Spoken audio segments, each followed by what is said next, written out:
And we are good to go, ladies and gentlemen. We are live.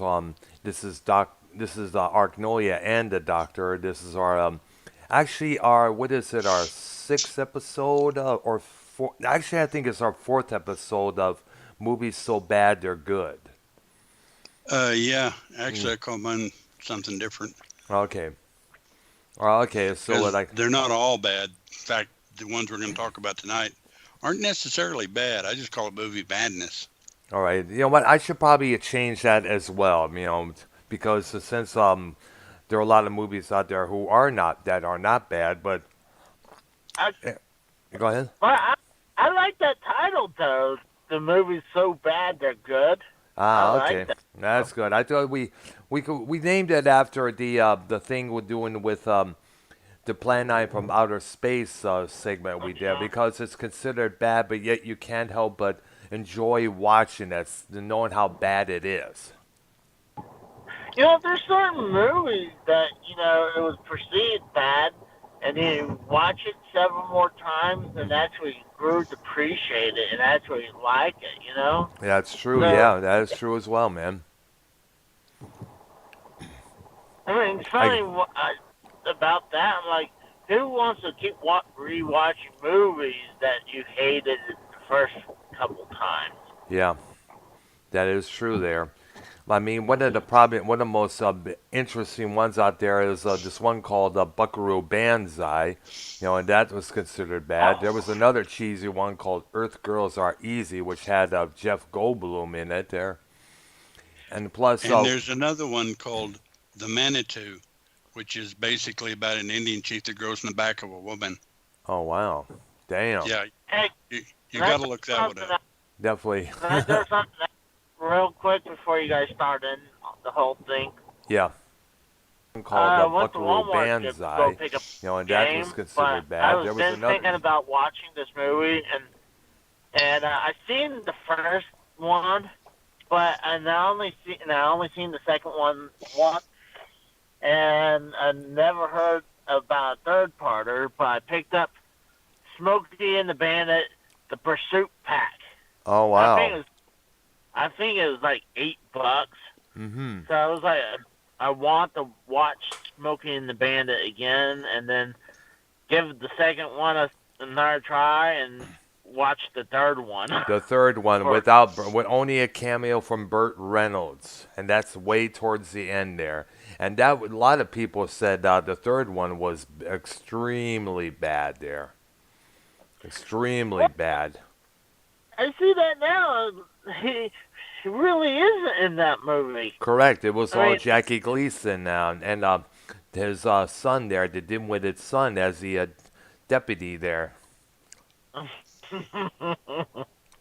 I remember oh, seeing it back. I remember seeing it back in on cable television. I'm like, are you kidding me? Oh God. I can't wait to sit down and watch this. Quite frankly, I'm like, watch this whole weekend. Believe me, you're gonna be like, what the fuck when you see the third one. That's for sure. I mean, the first two were successful, but the third one, not Yeah. so, man. Should I watch the third one, the first one? I No, mean, no. I think it's best to start with the first, then the second, then the third. Get the good stuff out of the way before you get to the bad. I've seen the first several times. Only watched the second one once. Yeah. So I'm like, I'm wondering. You think I should just? I'm thinking almost start with the third one just to laugh at it. Yeah, that's pretty much. A lot of these movies are great, could make great comedies. That's for shizzle. Yeah, they weren't meant to, but they do.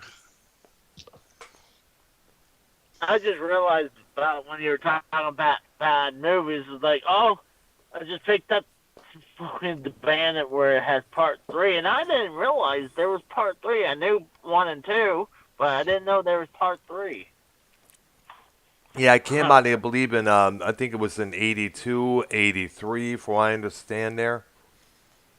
uh, um, not exactly sure. It doesn't really give the. Well, they gave the year to Smokey and Bandit was 97. No, okay, I see it. It was 83 Yep. because the first one was 77. Mm-hmm. The second one was 1980, Yep. and the third one came out at 83. Yes. Good. All right, there, and let's see. You're And done driving. yeah, that's true. Yeah, Yeah, I'm not driving right now. that's I'm good. sitting in Yeah. the parking lot. Cool. I Don't want might to have no not be. accidents. I might not be super smart, but I'm smart enough not to do that. Smarter, better, way smarter than Bullfrog. That's for sure. Oh my god! It'd be like, hold on, guys. It's like, let me reach out of the bag. Oh, that fucking car cut me off. Or, oh, excuse me, I got to pick my nose to wipe the boogers underneath the seat, and without realizing he's going to rear end a cop car. And what's scary is that this guy is actually driving, and I told Frank, I was like, dude, you better hopefully never come across him. And like, it's scary. This guy's driving. Oh gosh. It's bad when even this guy has a driver's license. Oh gosh. I cannot tell you how many people I've seen to witness in the Michigan and in Texas with bad driving records. I mean, I had so many driving. Well, when I was a kid, in the first 2 years, I had 5 accidents. Wow. But ever since that, those first 2 years, I really hadn't had anything. Shit, Yeah. I hadn't had a ticket in 12 years. Wow. So- Interesting. But Yeah.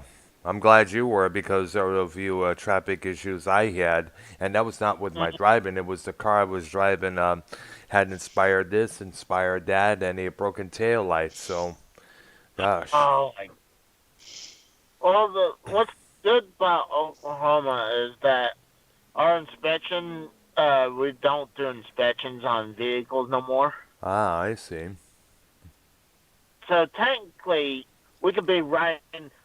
Like I tell people all the time, all you really need for a vehicle is a seatbelt and license plate and lights. And insurance and insurance on you. Yeah, insurance, but everything else, and a tag, but everything else you could be driving on the frame with nothing, with parts falling off, Mhm. and it'd be legal. That's right. Yeah.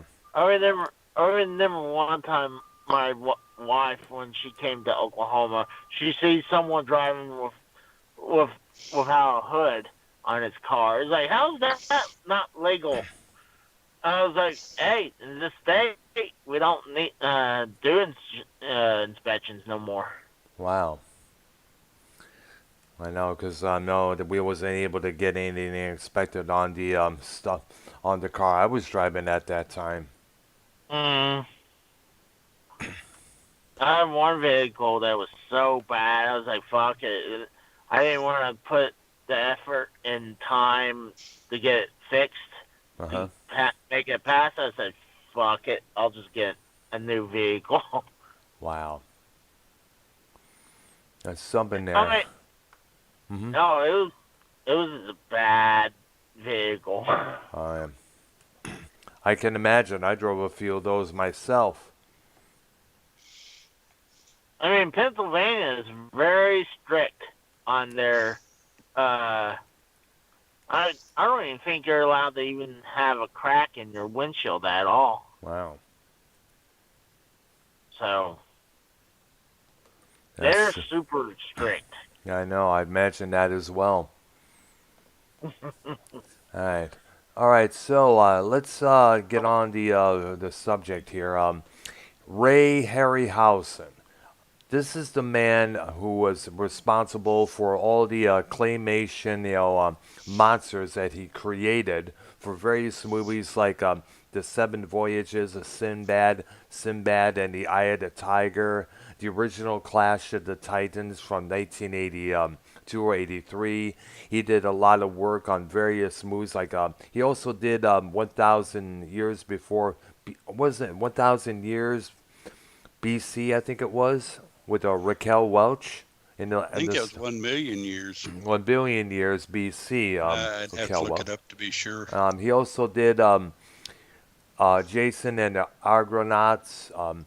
His first visual film was actually The Seventh Voyage of Sinbad in 1958. Well, actually, his very first film that he was involved with was Mighty Joe Young in Ah, 1949. that's right. We cannot forget that movie as well. It was kind of like a parody. It's kind of like a Well, it was a dip, kinder version of King Kong. yeah, more or less there. And the what he, I guess what this man did was it was called it was a slow motion model animation known as dynamation. And what it is that basically, let me look it up here. He's been basically many present day filmmakers have been inspired by Harryhausen, including Steven Spielberg, Peter Jackson, the guy who directed the Hobbit trilogy and the Lord of the Rings trilogy, Joe Dante, Tim Burton, Nick Park, James Cameron, many others. Others influenced him. All that were influenced was also J.J. Abrams, John Landis, George Lucas, and Harry Selick, and Wes Anderson just as well. I mean, He inspired a lot of people based on, and the monsters were realistic. I mean, mhm, they were kind of slow motion, but you did get the idea they were, well, something that big is going to be kind of slow anyway. mhm. And basically, what it is that they create the monster. They have and what they make it movable. So what they did is they take one shot, move the arm a little bit higher or lower, another shot, move it up such and such, another shot there, so on until it's actually being right up. It's so excuse me there. So where it gets to it's actually moving on its own. But what they do is they combine it, they edit it with the actual scene or the actual location at there, so it looks like it's really there.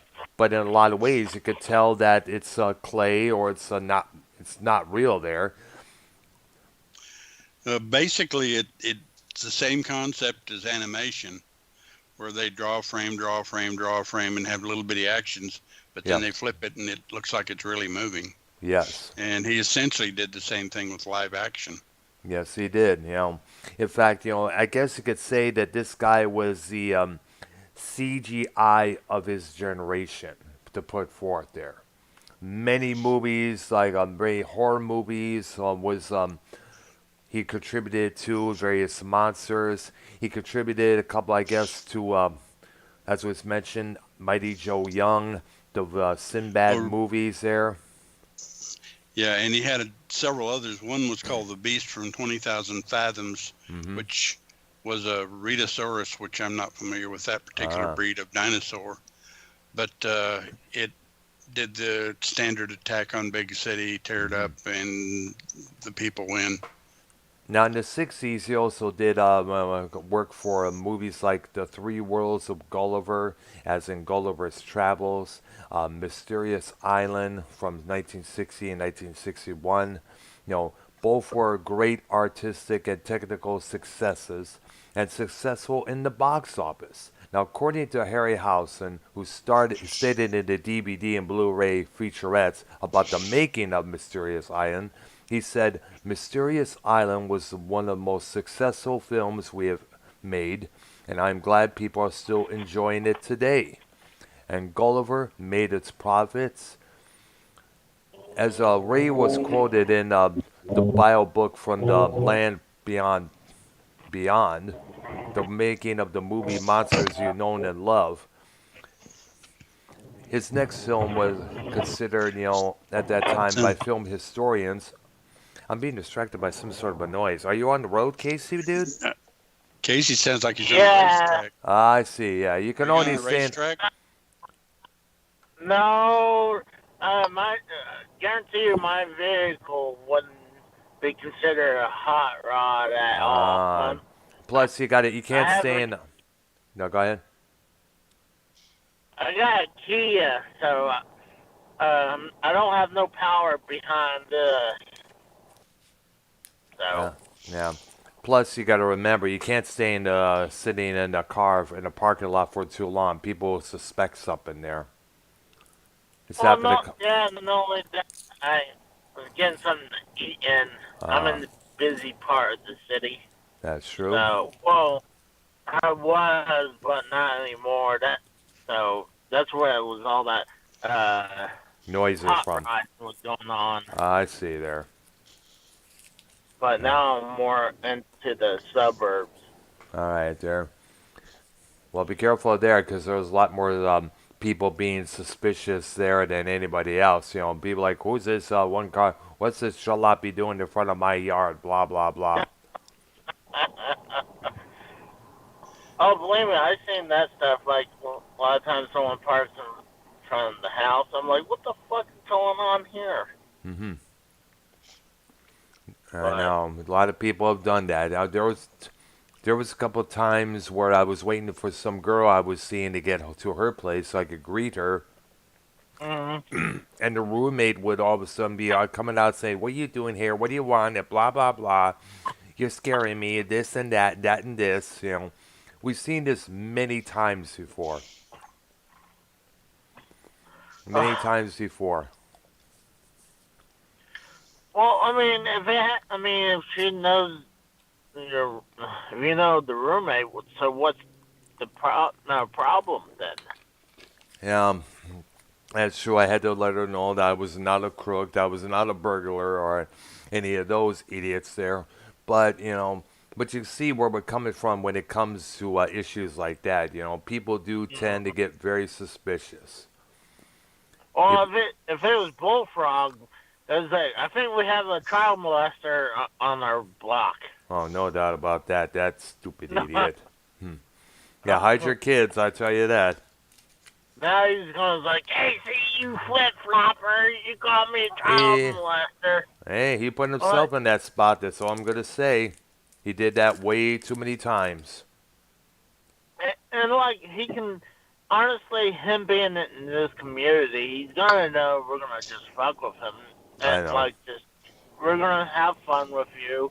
I mean, people need to make sure that we're not gonna, I'm not gonna be an asshole and really take shots at someone. Mm-hmm.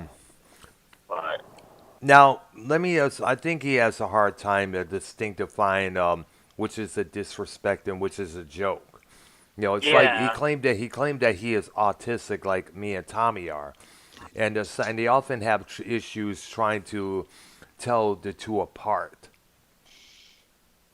And you know what the thing is? Like, I think I told Tommy the other day. I think, or maybe it was you, Earl. That Yeah. I think there's a difference between autistic and just dumb people. I mean, Yeah, that's a lot true. of times when I talk to you or Tommy, I'm like, Tommy really pulls it saying that he's autistic. I'm like, I mean, he really doesn't sound that bad. Like, But then he again, just, I have the same kind of high functioning autism he has, and I'm able to speak Yeah. perfectly clear. Now and then I fumble with my words and such, as I often do when I do these shows here.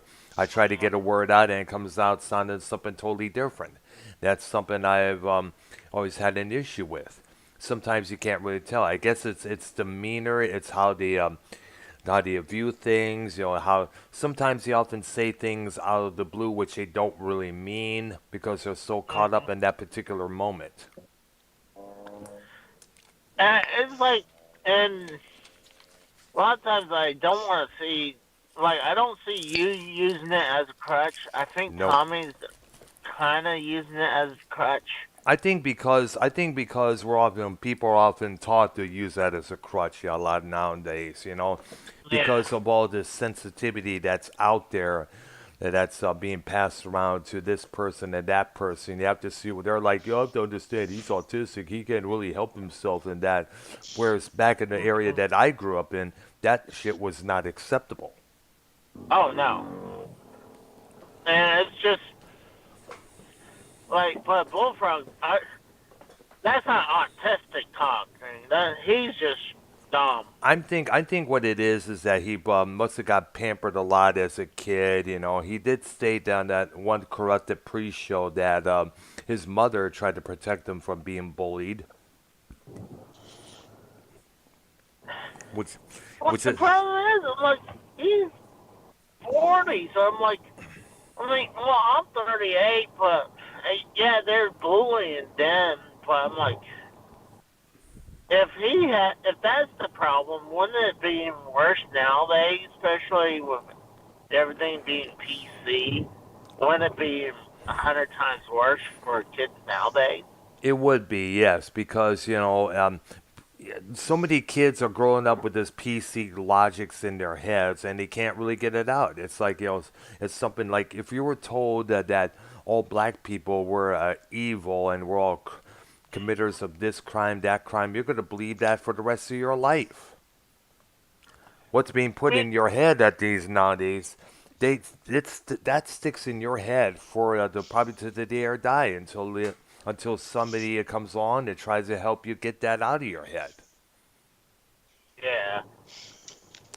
See, and what's crazy is I think we're reverting backwards because um, when I grew up, my parents really didn't say, "Oh, all black people are bad," or a certain group is bad. I mean, you might hear a racist term every once in a while, Yeah, but back then it was more acceptable, you know. yeah, it But was. I Yeah, wouldn't say either my dad or my mom's racist at all. I would definitely wouldn't say that about my mom, but I Casey, definitely would say my grandparents. Huh? I think your voice is starting to break up a little bit there, man. It's probably because I'm on the road. That's probably Yeah, that's right. why. That's why I'm thinking the same thing as well there. All right. Okay. Okay, shall we continue our discussion on Harryhausen there? Sorry, Arknolia, we got caught up in the moment up there. It's okay. Well, the next movie he did was It Came from Beneath the Sea, which is essentially a giant octopus. Wow. And the odd thing about this octopus, I either heard or read somewhere that the octopus only had 6 arms instead of 8. Wow. That's But something there. I guess you really got to be a completist to notice that.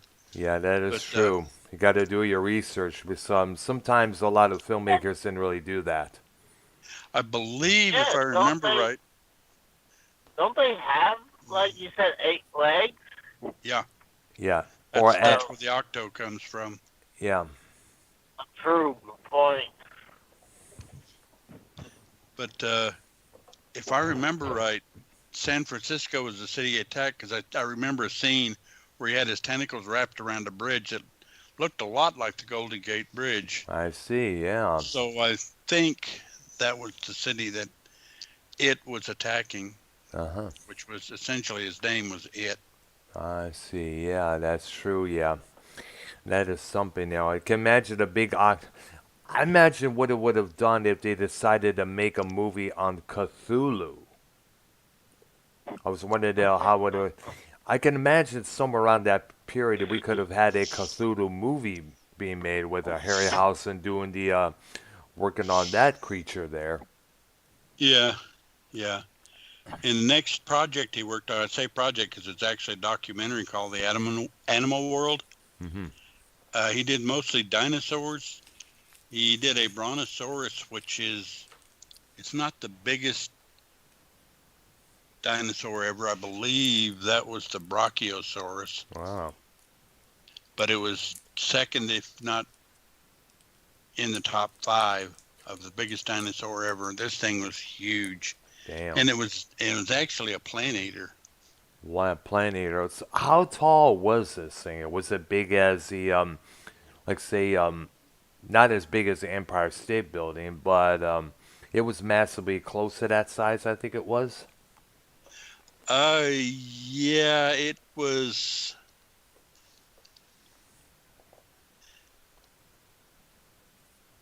measured up to 72 feet long. Wow, Yeah, that is a and trip.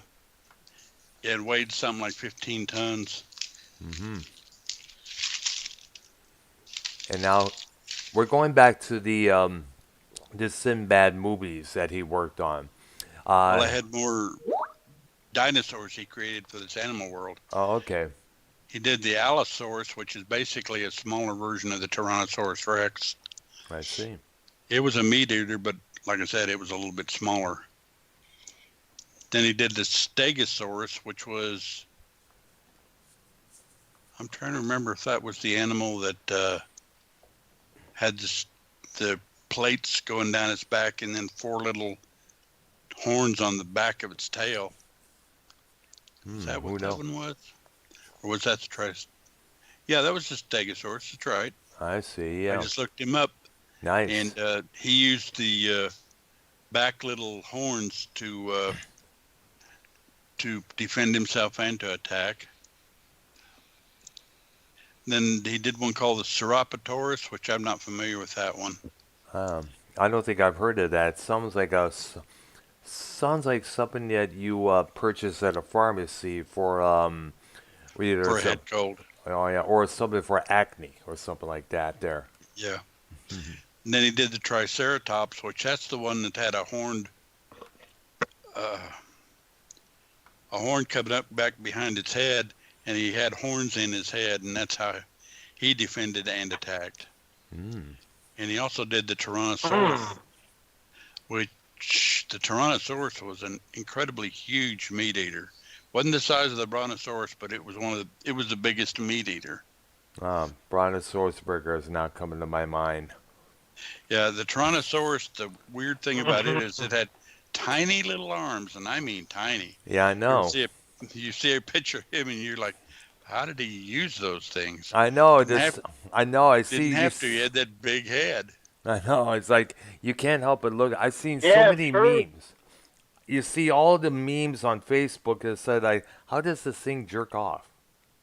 That's not gonna happen. You, That's not gonna happen. I know you know exactly. what? Wouldn't it look weird if it had longer arms, though? That's true. Is yeah, it would Maybe look you freaky put as hell. Yeah, if it, it had it the would look weird. yeah, well, it actually looks weird with the little arms, but hey, it just I looked think it'd weird. be even weirder with longer arms, though.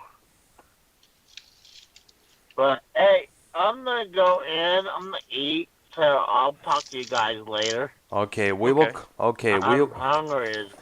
I understand. We will call you. Definitely call you later on when we tape our show on the Stephen King movie series, Carrie there, and all the school shootings that's preceded afterwards. Because that's I've been wanting to do this for a long while now. Definitely, and we'll definitely call you back, Okay. Casey. Dude. All right. All right, talk to you later. All right. Talk. Casey is Raw, ladies ya. and gentlemen. All right. Okay, he did two other movies in between that and Seventh Voyage. Earth versus the Flying Saucers, and basically all he did there was the flying saucers. Mm-hmm. Then 20 Million Miles to Earth, where he did the spaceship, an elephant, and something called the Ymir, which actually I'm not even familiar with what a Ymir is. Man, I know the first time I've heard of it, I guess. I think it's a Norse legend of some sort. Oh, wow. Some of that, everything Still okay? have Casey? Oh, No. shit, sorry. Did I Oh. get back on? I think so, yeah. We were hearing you get out of the car and everything else. That's weird. Oh. I just heard voices. I'm Oh. I talking don't know, Skype's been a bitch Russ lately. Ballard. Hmm. about... You ever heard that song from Russ Ballard, I Hear Voices? I think he's gone. No, what the fuck? That Yeah, well, Skype's being a bitch as of late. Interesting. This is why Ken from Foulmouths always talks about pitta Skypes. I'm losing you. Hmm. All right there. Just hit your red hang up button and you should be done with us. All right, he's gone there. Okay. Then the next movie that followed was The Seventh Voyage of Sinbad, which you talked about. Yep. Mm-hmm. And he created the Cyclops. I remember that one. Oh yeah. The Serpent Woman. Remembered that one. Yes, I Wasn't remember. Medusa, it was a different one. Yeah. Something in a similar vein, I take it. Correct. Yeah. Then he developed a creature called ROC, Rock, which I don't even know what that is. Mm. And then he did a skeleton and a dragon for that movie. Sounds like a radio station. ROCK Rock. Yeah. It's a legendary bird of prey. Hmm. Mythological. Oh, I see. Yeah. Did he do? Interesting. Did he do any work for a movie called Q, which I guess it came out in 1980 or 81? I guess it was. I remember the ad for it. It was a big monstrous prehistoric creature that flying around grabbing people and such and such there. And it took place in modern day, some modern day city there. I don't see it on the list. That must have been somebody else trying to copy his work there. Two of the creatures he did in the Three Worlds of Gulliver don't sound like creatures, Oh, but he did a squirrel and a crocodile. oh. It must have been a big squirrel again, or a monstrous one, or just a regular. Probably monstrous, because Gulliver was big to the Lilliputians, and I think he was little to. Didn't he make another voyage where he went somewhere where he was the little guy? Mm-hmm. I'm thinking that must have been it there. Yeah, and that's probably where the squirrel and crocodile showed up. Mhm. Yeah, last thing in the world you want to see is a giant crocodile. That's true. Hell no. And you being its meal, let alone any crocodile for that matter. Yeah, even normal-sized ones I wouldn't be interested in. Nope, not without a bazooka. Shoot that damn thing when that tries to cross our path. Mysterious Island was the next one he did. That, and he had a giant crab, a bee, a Phorohakos. What the heck is that? It's an Wow. extinct genus of giant flying terror birds. Hmm. I see. And they actually existed. Weird. Mm-hmm. Then a cephalopod, which was kind of like a squid or octopus, cuttlefish or something of those. They're exclusively marine. Interesting. Ah, I'd never heard of that animal. never have I. Followed that up with Jason and the Argonauts, which was a pretty cool movie. Yeah. Mm-hmm. The Talos, which Greek mythology was a giant automation made of bronze to protect Europa from Crete and the pirates and invaders. Interesting looking animal. Then the Harpies, which were the people, the girls on the island that sang to draw sailors into the rocks. The sirens. Yeah. That's what they're often called, the sirens. The song of the siren. I remember there was this one scene, I forgot which movie it was, where some captain wanted to hear the songs of the siren, but he had to be tied to some posts up there. Right. And I guess towards the end there, while the rest of the crew would just have have things stuck in their ears to avoid them hearing. And the captain, I guess, the ship was like going crazy, towards the end there. Yeah. And then they did something called the Hydra, which actually that's a Toto song. Um, But it was a water monster. Also, that's what the group that the Red Skull belonged was a leader of in the Captain America comics. Yeah. Yeah. And they did a bunch of skeletons that fought the Jason and the Argonauts. Hmm. Huh. Followed that up with First Men in the Moon, which that was a pretty good movie. I liked it. Interesting. Yeah. And I take it this was before the actual moon landings in the later 60s, if I'm correct? 1964. Yeah. So it was. So it would have to be about a few years after that we would actually land on the moon. Supposedly. Yeah. What he did in this movie was the moon ship, a space sphere, a moon cow. A moon cow? Yeah. Hmm. Then he did Kate Callender's skeleton, Oh wow. a selenite, which I don't know what that is, and the Grand Lunar. Grand Lunar. Yeah. That's the new one. Then he followed that up with 1 million years BC, which the best part of that movie was Raquel Welch, but hey, we don't have to get into that. Yeah, that's true. Yeah, that's why we see the pretty gals in loincloths during the caveman times there. Yeah. And even back then, they knew to cover their breasts, which is interesting. Yeah, well nowadays they still cover their breasts, just a lot less covering, needless to say there. Yeah. And in here, he did a lot of the dinosaurs. The Brontosaurus makes another appearance. The Allosaurus makes another appearance. Correct. And he has an Archelon, which is a giant turtle, the extinct turtle. Triceratops, which again makes another appearance. That's true there. Mm-hmm. The Ceratosaurus, he must have been reusing some of his stuff, because the Ceratosaurus showed up again. And a pterodactyl showed up, which is a giant bird. Oh yeah. It was a bat-like bird.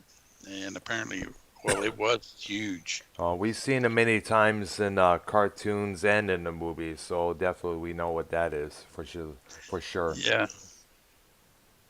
And then they had a Ramphorhynchus, which was a pterodactyl type bird, but it had a longer tail and was a little bit different.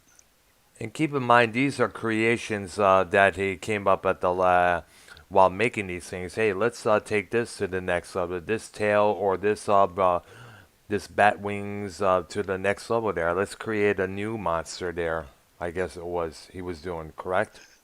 Yeah. Well, these monsters actually existed back in the prehistoric days, right? Oh wow! There's a lot more that I never really knew about. I only knew the Tyrannosaurus Rex, the pterodactyls, this dinosaur. Many of nowadays, those are the ones I could blatantly remember. Well, I basically did kind of a study as a dinosaurs as I was a kid, and there were a lot of dinosaurs. That's true. And they were huge. Most of them were enormous animals. Nice. And he followed that up with the Valley of Guangxi in 1969. And basically here he kind of stuck with more contemporary type things. A horse, apparently it was and then Eohippus, which was a very small species of some kind of small deer-like animal. Then he did a pteranodon, which was a kind of a dinosaur. It was a flying reptile. That's true, yeah. And they had wingspans over 7 meters, which I think a meter is something like about 2.5 feet. So that would be like 14, 15 feet in length. And then they also did an Ornithomimus. Which was a dinosaur. And it was a small bipedal theropod. And it says it's covered in feathers. Wow. Interesting. That's something there. It's like I'm just so in a lot from the to somebody viewing this for the first time. It's like, oh my God, it's a humongous chicken. Look at all the chicken wings we can get from this thing here. Yeah. Call Colonel Sanders. We got you something good here. And then he created the Guanji, which was actually a combination of the Allosaurus and the Tyrannosaurus. Oh, Those two were grungy, similar, but different. grungy. That's called crunchy. I think it was Guanji. Guanji. Okay. Almost so for a minute, I thought it was the new version of grunge music. For the Yeah. first era, just the name alone sounds like something that you smoke. It's one of those things that you look at some of these names and it's like, you know what? That'd make a good group. Yeah, I know. Or a TV series, or something that you eat while you're in the backyard with somebody there. Yeah. Another animal did in that movie was the and Styracosaurus, which was a herbivore about 75 million years ago. And essentially it was, well, like I said, it was a herbivore, but it had the protection of a Stegosaurus similar. It was kind of armored. Then he created an elephant in that one. Oh Interesting. wow, interesting there. But what kind of elephant? That's the thing. Might have been like what was it, mammoth? Mammoth, yeah, something like that. Maybe so, but mammoths have been this extinct for God knows how long, man. Yeah. And then he followed that movie up with The Golden Voyage of Sinbad, which was Mm. another pretty good movie. Yep. I have it up right now in the Harryhausen's Wikipedia. In fact, it says here after a few lean years, Ray Harryhausen and somebody else talked to Columbia Pictures into reviving the Sinbad character. As a result, that the Golden Voyage of Sinbad, often remembered for the sword fight between a statue of the six-armed Hindu goddess Kali. It Mm-hmm. was first released in Los Angeles during the Christmas season of 1973, but garnered its main audience in the spring and summer of the following year. It was also followed by Sinbad and the Eye of the Tiger in 1977, which disappointed some fans because of its tongue-in-cheek approach. Both films, however, were box office successes. And they're both pretty decent to watch. They are, yeah. The effects in those movies are really good. Mm-hmm. And they followed that up with Clash of the Titans, which I really liked that Ah, movie too. that's the one I remember now. I remember I mentioned about this Sinbad movie that I saw in the drive-in, with their feature the villainess, you know, transforming herself by drinking some sort of potion into a bird, but yet she was unable to get the potion back to transform back to human. It wasn't enough because the vial that she kept as in was broken, so she wasn't able to get enough stuff and that stuff there into her to transfer back to normal. So sadly, she ended up with a bird's foot as a result. Yeah. And Clash of the Titans had quite a few characters in Oh there that yeah, were great. absolutely. The Kraken, which hence the term "release the Kraken" on multiple social media outlets today. Now, Yeah. it was it was nominated for a Saturn Award for Best Special Effects, and for this particular film, he hired protege model animators Steve Archer and two-time Oscar-nominated Jim Danforth to assist in major animation sequences. Fans will readily discern that the armed infinite Kraken, a name borrowed from the medieval Scandinavian folklore he invented for Clash of the Titans, has similar facial qualities to the Venetian Ymir, Ymir, Yeah, what? the Ymir. Ymir, yeah. He created 25 years earlier for 20 million miles to Earth. He did a little bit of, Recycling. yeah, which is fine. I don't have any real problem with that Yeah, normally. yeah, that's true there. He also created the Pegasus for this movie, which was the winged horse that the guy rode on. Yes, Harry Hamilton. It started, I guess, Laurence Olivier, Harry Hamilton, which will later become one of the actors in L.A. Law. It also starred Burgess Meredith, the original Penguin in the Batman 1960s series there. Yeah, he played one of the Greek gods. Yep. So did I think Laurence Olivier played Zeus. Yes, I remember that role pretty well. And I don't know who the lead actress was. It just spotlights on Hamilton and Olivier and, of course, Meredith, you know. Right. Hmm. There were some famous people in the movie. Yeah. And the other one that's kind of interesting is the Boobo, which was the mechanical horned owl. Yes, I remember that. That was created as well by. Yeah, and they resisted the temptation to call him a horny owl. Oh my gosh, that's. Oh, dude. And they also created Medusa. Oh yeah, the That was Gorgon. that's the one that you couldn't look at or you'd turn to stone. I know, his face so hideous, no doubt. And the story, what is the story about that? I remember this, it was originally this woman that did she have the same name, or apparently she thought that she was more beautiful than anybody else until some Greek goddess punished her by turning her so hideous, which you look at her, you turn to stone on the dot. Basically, that was the premise behind the whole thing. Was she was incredibly lovely and was real arrogant about it, and they said, "Hey, we'll show you," and they changed her into that hideous creature. Gosh.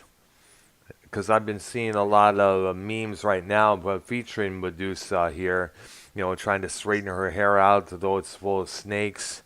And plus, it's hard for Medusa to get a selfie with anyone with a stone figure there. Yeah, and Medusa was when the hero of the movie cut off her head, Yep. he carried it in a bag, and that was what he used to Get this Kraken. get the Kraken. Oh my gosh, I can't believe I just I can't believe I just said it because it sounds like a let's get a Kraken. Yeah. Oh my gosh. Oh my gosh, I can't believe that just came out. It just seems so perfect. Gosh. Dude. Okay. No, but I'm about to laugh my ass off here, man. That just came out so awkwardly perfect. Yeah, sometimes you do things by accident that are better than trying to do them. I know. Sometimes there are a lot of times where either me or Tommy would say something that just become lifelong staples. Yeah. It's just one of those things that happens, I guess. I know. Okay. Go ahead, man. Oh, the name of the guy was Perseus. That's right. That's right, Perseus, Harry Hamilton's character, if I'm correct. Yeah. Oh, yeah. It's, gosh, I remember seeing it on cable back then. It's like, I have a little question. Sure. With, if Ray Harryhausen, he died, what was it, he died in 2013. Right. Now, how would he feel about the CGI, computer animation and all these other effects are done on computer? How would he feel about all the monsters that they are able to create now with all this CGI stuff here? Would he be honored, or would he be like, "Whoa, what's this?" Would he be honored? Basically, I'm asking. Well, I think, and I can't speak for him, obviously, I think he would see it and think, well, this is another tool. But I think he prefers what he does because that's what he, basically spent his career doing. Yeah, it's true. And he might use some CGI, but it wouldn't be his crutch. He would. He would mix both. Yeah, he would kind of mix them around a little bit, I think. Mm-hmm. That's true. And like I say, that's just speculation, but Because I understand the concept of using both the original and the new techniques for filmmaking there.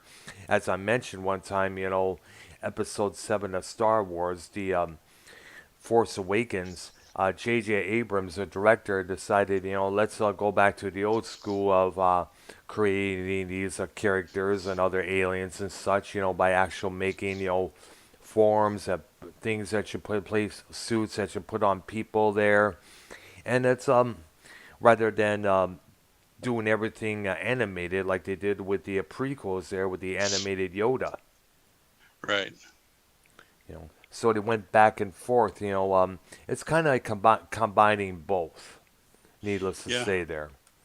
Well, it would have been interesting to see what Harryhausen could have come up with if he'd been involved in Star Wars. Yeah, it's true. We'd have probably seen a lot different type of monsters and such. Hmm. Who knows? Again, it's speculation. Yeah, it's Because true. the Star Wars movies had enough oddball creatures in them. Yeah. Actually, quite a few. Hey, do you remember the original Episode 4 where I guess R2D2 and Chewbacca was playing that little game aboard the Millennium Falcon while they were heading somewhere. I think it was to the Death Star or I think it was to Eldron before finding out that it was destroyed. And I guess they were playing this form of a game. I think it was something like chess. Kind of like a chess game, yeah. Yeah, but Yeah, with I remember actual that. Had the moving little creatures. Yeah, someone. I'm wondering. I'm thinking about that right now. I'm wondering if Harryhausen had something to do with that or somebody else. Oh, he'd have probably been credited, but I imagine they used Harryhausen techniques. I'm thinking so, yeah. Or somebody from. I don't know if this guy had any other employees who worked with him, and I guess it's hard to tell because it's hard to tell. It's easy to tell that it had that same style that Harryhausen had been working with for how many years. Right, And then right. when I think about it now, since we're discussing the CGI and Star Wars, as you mentioned, that just came into mind. I was wondering, by chance, did he create those kind of creatures for that particular scene? Yeah, I don't know. But I know that the characters on that board were interesting. In a way. And wasn't Chewbacca involved in that? Yes, Oh, I it don't was. remember. It was a little game between Chewbacca and R2D2, in which And Chewbacca lost, and Han Solo was telling them, Wookiees have been known to rip arms off and such, which C-3PO said, bit of advice, R2, let the Wookiee win. yeah, Yep. Okay, so on what do we have next here on this list here?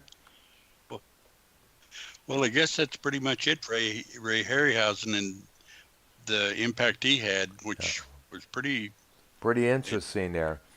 Yeah, Now, he definitely was one of the better monster makers back then. hmm Now in the 2000s here, it says here, Tidal Wave Productions had a thing called Ray Harryhausen's Signature Series.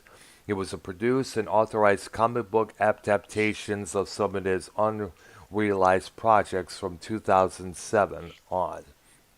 And in 2009, he released self-colorizing versions on Blu-ray video of three of his classic black and white Columbia films: 20 Million Miles to Earth, Earth versus the Flying Saucers, and It Came from Beneath the Sea. He was also personally supervised the colorization of those three films. Two of them, in particular tribute to their producer, Marilyn C. Cooper, who had supervised King Kong, the movie that inspired him as a young man to be a claymation artist there. The Most Right. Dangerous Game in 1932, and She in 1935, and the non-Cooper movie Things to Come from 1936. Now, he apparently what it was. Let's see here. Harryhausen married Diana Livingstone Bruce in October 1962. They have a daughter named Vanessa. They announced it that Harryhausen's death on Twitter and Facebook in May of 2013. He was she survived her husband by 5 months. The Daily Mirror quoted Harryhausen's website, saying his influence on today's filmmakers was enormous. Steven Spielberg, James Cameron, Peter Jackson, George Lucas, John Landis, and the UK's own Nick Park have cited Ray Harryhausen as being the man whose work inspired their own creations. Harryhausen also drew a distinction between films that combine special effects, animation with live action, and films that are completely animated, such those of Nick Park, Harry Selick, and a couple others there, and which he saw as mere puppet films, and which more accurately and traditionally are called puppet animation. So it doesn't stay on what he died from. I think it was just plain old age, I guess it was. And also Terry Gilliam, the filmmaker there, he quoted said, "What we do now digitally with computers, Ray did digitally long before without computers, only with his digits, his hands." James Cameron said, "I think all of us who are practitioners in the arts and of science fiction and fantasy movies now all feel we're standing on the shoulders of a giant. If not for Ray's contribution to the collective dreamscape, we wouldn't be who we are." Let's see here. Shaun of the Dead director Edgar Wright said, quote, "I loved every single frame of Ray Harryhausen's work. He was a man who made me believe in monsters." And George Lucas, he said, without Ray Harryhausen, there would probably have been no Star Wars. Plain and simple. Wow. Yeah. That's a big statement there. Absolutely, because so you could tell right there, what the influence this man has had on future sci-fi and fantasy films. And my suggestion would be to anybody that's listening to this or will listen to this is go watch some of these movies, especially the Sinbad and the Clash of the Titans. Eye of the Tiger as well. Yeah, they're worth watching just for nothing else, to see the work that Ray Harryhausen did in these movies. Also, and what's involved. And in some cases, the movies themselves are actually pretty good. Yeah, and don't forget called Clash of the Titans from 1981 with the stars that we mentioned, as well as the one with Raquel Welch, 1 billion 1 million years BC. Yeah. That's right. Yep, absolutely there. And try not to be distracted by Raquel Welch in that loincloth bikini outfit that she had. Just pay attention to the monsters there. Because I know that was one of the main reasons why people at that time went to see that movie. Oh, yeah. Mm-hmm. That movie got a lot of its views based on that. Oh, yeah. Absolutely there. And also, here's something else there. Let's see. Harryhausen here left his collection, which includes all of his film-related artifacts, to the Ray and Diana Harryhausen Foundation, which he set it up in 1986 to look after his extensive collection. To protect his name and further the art of model stop-motion animation. The trustees are his daughter, Vanessa Harryhausen, Simon McIntosh, and actress Caroline what's that fuck's name? Her name is Munro Monroe, I think it is. Yeah. Yeah. Who appeared in the Golden Voyage of Sinbad, and with filmmaker John Walsh, who first had met Ray Harryhausen in 1988 as a student of the London Film School and made the documentary Ray Harryhausen Movement into Life, which was narrated by Tom Baker, the fourth Doctor from Doctor Who.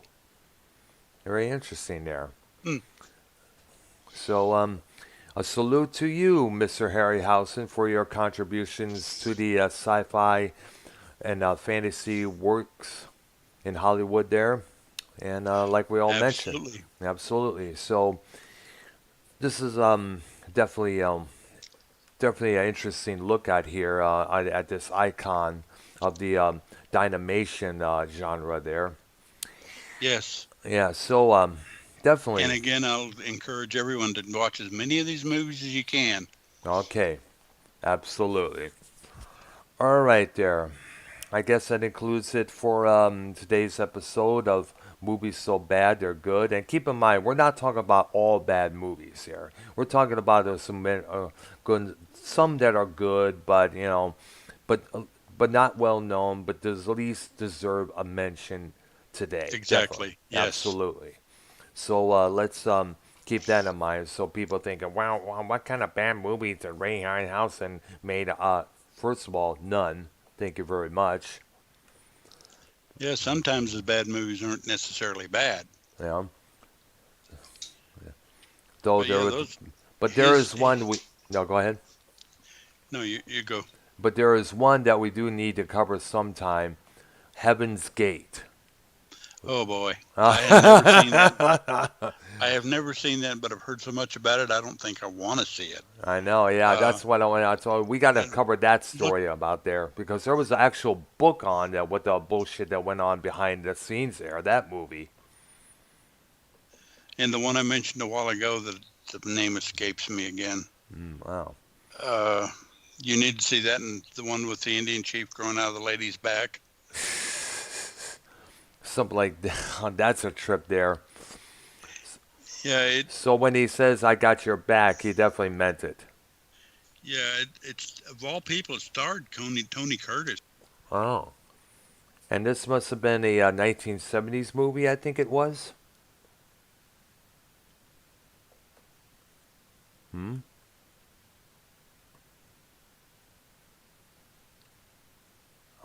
Arknolia muted himself there.